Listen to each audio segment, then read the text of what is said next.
અને હવે આગળ વધીએ સુરતના અશ્વિની કુમારમાં શ્રમિકોના મોત મુદ્દે કાર્યવાહીની માંગ કરવામાં આવી રહી છે। સ્મીમેર હોસ્પિટલ બહાર મૃતકોના પરિવારજનોનો વિરોધ સામે આવ્યો છે।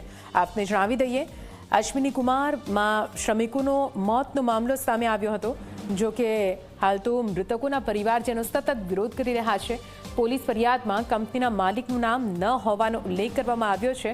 ફરિયાદમાં કંપનીના માલિકનું નામ દાખલ કરવાની માંગ કરવામાં આવી રહી છે। 3 શ્રમિકોને સેફટી સાધનો વગર ટાંકીમાં ઉતારતા તેમના મોત નિપજ્યા હતા। કંપનીના માલિકના ભાણેજનું પણ મોત નિપજ્યું છે। ત્યારે આ સમગ્ર મામલે હાલ તો કંપનીના માલિકનું નામ પોલીસ ફરિયાદમાં ન હોવાથી વિરોધ કરવામાં આવી રહ્યો છે।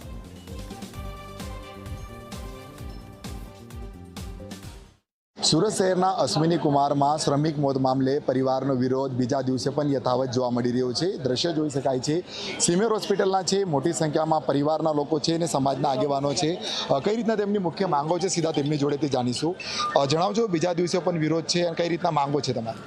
અમારી માંગણી એ જ છે કે એફઆઈઆરમાં મુખ્ય સંચાલક નિલેશભાઈનું નામ દાખલ થવું જોઈએ એફઆઈઆરમાં, અને જ્યાર સુધી અમારી માંગણી ન સંતોષાય ત્યાર સુધી અમે પીએમ રૂમથી આ લાશોને લઈ જવાના નથી। કઈ રીતના આખી ઘટના બની હતી અને શું અત્યાર સુધીમાં ફરિયાદમાં શું જણાવવામાં આવ્યું છે તમને? અત્યાર સુધી ફરિયાદમાં જે ફરિયાદ કરી છે એમાં એવું જણાવવામાં આવ્યું છે કે નિલેશભાઈને જે સેફટીના સાધનો છે તે આપેલા જ નથી, અને એવી એમાં એફઆઈઆરમાં ઉલ્લેખ કરવામાં આવ્યો છે કે એમને જે સેફટીના સાધનો આપવા જોઈતા હતા તે આપેલા નથી।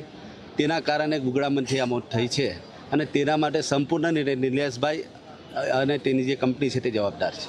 શું છે, હવે કોના પર ફરિયાદ થઈ છે? પછી જે પ્રાથમિક કોઈ ફરિયાદ થઈ છે ખરા, અને કોના પર થઈ છે? અત્યારે તો પ્રાથમિક ફરિયાદમાં મેનેજમેન્ટનું નામ લખેલું છે, પરંતુ જે મુખ્ય છે તેમનું નામ અહીંયા નથી એફઆઈઆરમાં। તો અમારી માંગણી છે કે ભાઈ નિલેશભાઈનું નામ અહીં આરોપી તરીકે અને એટ્રોસિટી એક્ટના ગુનો દાખલ થવો જોઈએ।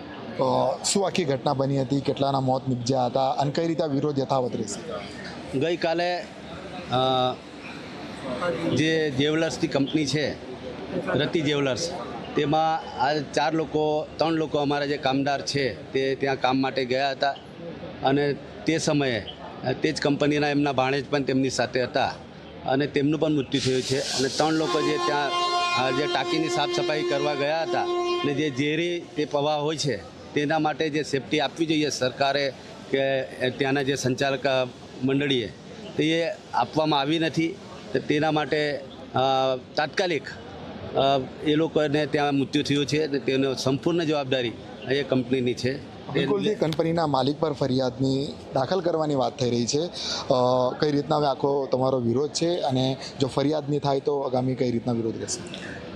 જો ગઈકાલે પણ ફરિયાદ લખવા માટે અમને ધરના પ્રદર્શન કરવું પડ્યું, અને કાલે જ થઈ જશે, પરંતુ મુખ્ય આરોપીનું મુખ્ય માલિકનું જ નામ ફરિયાદમાં નહીં હોય તો અમે ન્યાય માટે કાં જવાનું?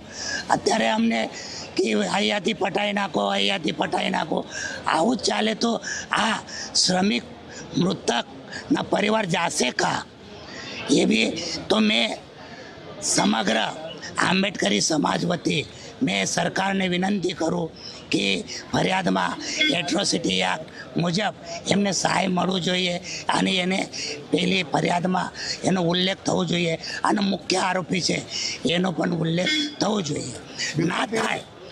ના થાય તો ના છૂટકે અમે આ મૃતકને આ કંપનીના ગેટ પર લઈ જશું, એ અમારી બાંયધરી। બિલકુલથી ઉગ્ર વિરોધ જોવા મળી રહ્યો છે। દ્રશ્ય જોઈ શકાય છે કે સ્થાનિક વરાછા પોલીસ અને અશ્વિની પોલીસ પણ જે છે અહીંયા આવી પહોંચી છે, બંદોબસ્ત જોવા મળી રહ્યો છે। ત્યારે જે 3 શ્રમિક મજૂરો જે છે તેમના મૃતદેહ હાલ પીએમ રૂમમાં જોવા મળી રહ્યા છે। પરિવારની એક જ માંગ છે કે જે કંપનીનો મુખ્ય માલિક છે તેનું ફરિયાદમાં નામ લખવામાં આવે, તેની અટકાયત કરવામાં આવે અને કાયદેસરની કાર્યવાહી કરવામાં આવે। જ્યાં સુધી કાર્યવાહી ન થશે ત્યાં સુધી મૃતદેહ પરિવાર સ્વીકારશે નહીં। હાલ તો સમગ્ર મામલે તો અશ્વિની કુમાર પોલીસે ગુનો નોંધ્યો છે, પરંતુ એ ગુનામાં જે પરિવારનો આરોપ છે કે માલિકનું નામ નથી। હવે જોઈ રહ્યું કે પોલીસ કયા પ્રકારની કાર્યવાહી હાથ ધરશે અને ક્યારે પરિવારને જે મૃતદેહ સોંપવામાં આવશે। કેમેરામેન વિજયભાઈ સાની સાથે પ્રશાંત ડિવરે, જી મીડિયા, સુરત।